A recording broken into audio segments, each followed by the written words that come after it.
Aí ganha mais vida, Então tá, aí eu tava uma coisa que eu tô sendo. Meu jogo já tava jogando. Então tá. Começa. Yo, what is going on, COD Familia? It is your boy BN, aka Mr. Kingdom Eu Builder. tava And jogando today, esse I wanted to talk igual eu about tenho. initial kingdom population, where you are hoping that new kingdoms will be populated with a healthy number of players in the very beginning.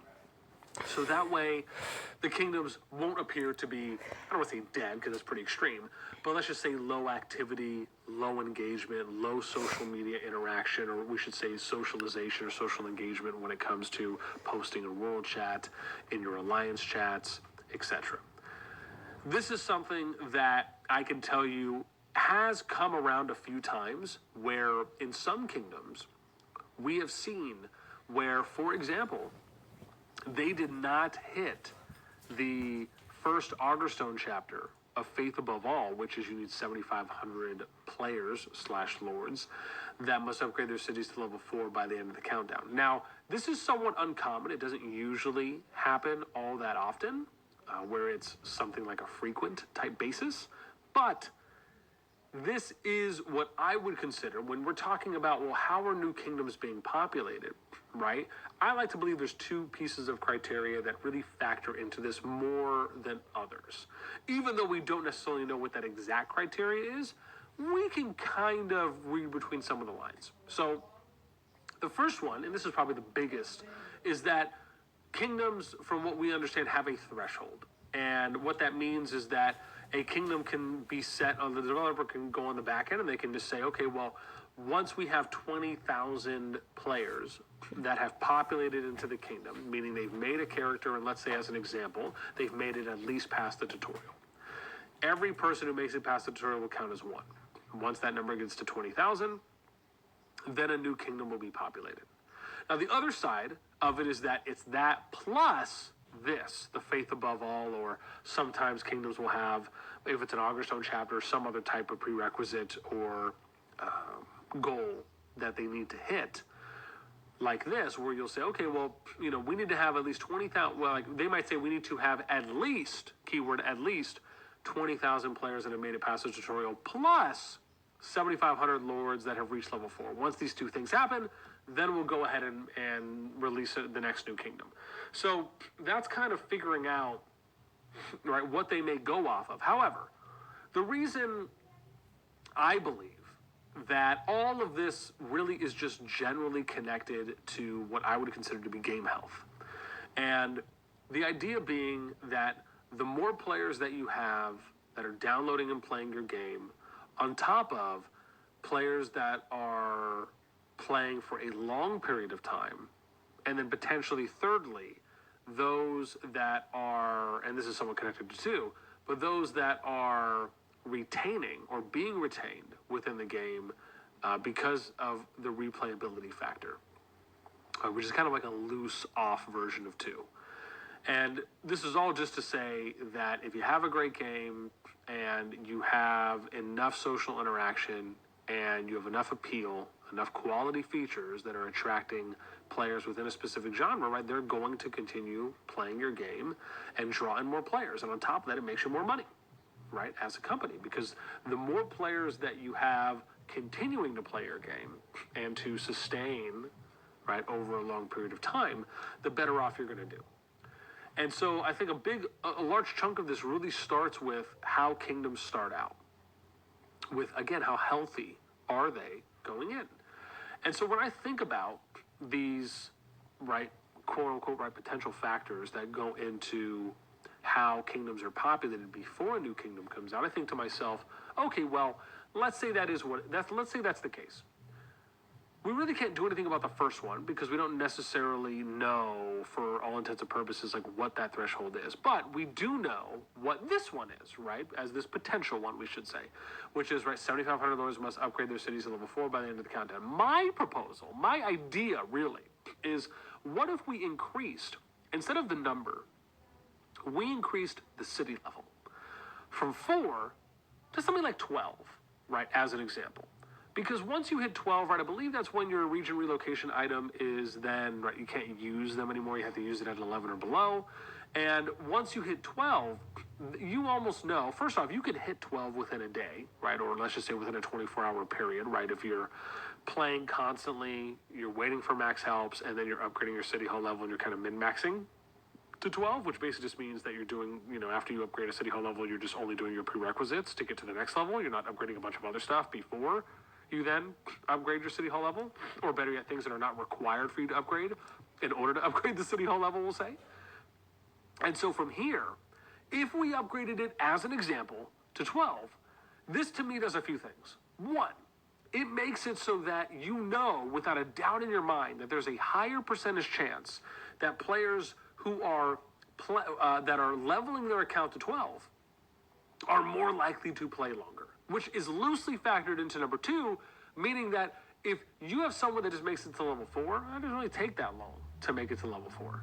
And there's no guarantee of knowing if those players that make it to level 4 are going to keep playing after. And this is obviously the case regardless of what level they're at. But the higher the level a player has to grind to reach, the more likely they are to keep playing for a longer period of time. Why?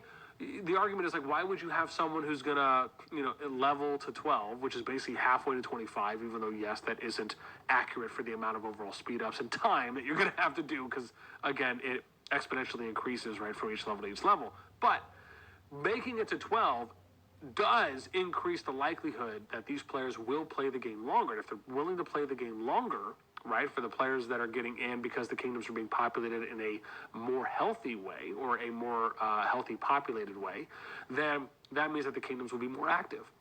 If they're more active, there's more socializing, there's more engagement, there's more activity. And these are things that I think will all bleed over into a game such as Call of Dragons, being able to have better sustainability over a period of time, and then hopefully in turn will mean that they can make more money from the game, right? Or from the players, because they're having more people that are playing longer, and because of that, kingdoms are lasting and surviving longer as well because of them being populated. Even if you look at kingdoms such as 31, 32, 33, 34, right? These kingdoms were heavily populated after global, or upon and then after global release, to where you, even if you look at them now, right? Sure, have they thinned out a bit? Of course, but they're still very healthy in their overall activity.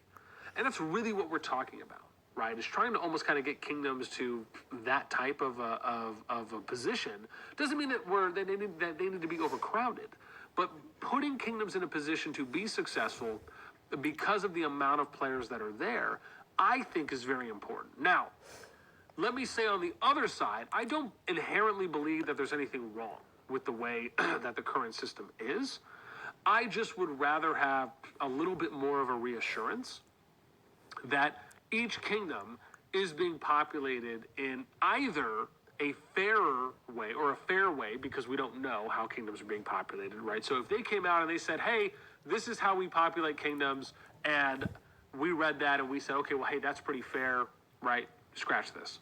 However, because we don't know what those things are, I always find it very interesting to kind of speculate based on what we know, or little bits of pieces of information that we kind of get here and there, along with what we visually see happening in each kingdom. And, for someone like myself, for those that might be wondering, I have an account in essentially every kingdom, right? So you can look at all my stuff. It goes all the way to 202.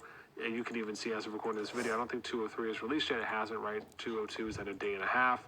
So, for me, I like to look at these things, and I always think it's great and very important to do our research and to go out there and to study and to ask questions and to try and look for trends and then analyzing those trends, right? Or checking for data, pulling it, and then analyzing that data. I think it's a great way for us to learn more about the game. And I'm not even saying necessarily that, this idea is absolutely foolproof and it's going to work, because I do think one drawback on it could be, as I was, because I always try to look at the pros and cons of things, is for me, I think one drawback is that if you set the city hall level higher, and you make that kind of a co-primary requirement, right, in this theoretical example, before New Kingdom's released, well, you could end up overcrowding some of the kingdoms, right, where it becomes kind of a 31, a 32, 33, 34 situation, probably more so 31, 32.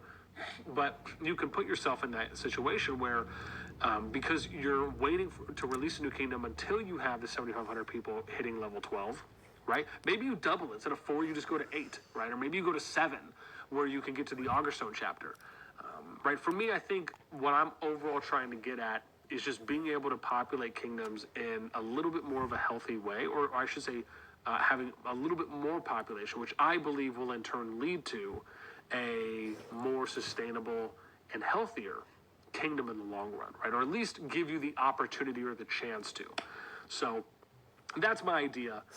Those are my thoughts on both sides. I would love to know what you guys think, right? Do you, if the assumption is that they have to hit a threshold and or the Augustone chapter 1 is playing a factor until a new kingdom is released, do you like the way that it is right now, where it's, let's say the kingdom has to populate to 20, 25, 30,000 players have to download, make it past the tutorial, and or that 7,500 players have to reach level 4 before a new kingdom is released, even though we know that this one isn't a demand or it's not a requirement, because we've seen kingdoms released before without this Augustone chapter being reached at 7,500.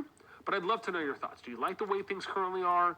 Do you like maybe the suggestion I provided? Do you have a different opinion? Let me know in the comments down below. That's going to do it for me. As always, until next time, I will catch you later.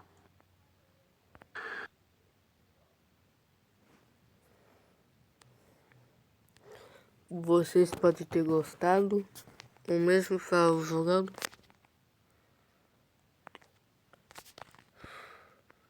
Adeus, quer posso o vídeo, fui, falou.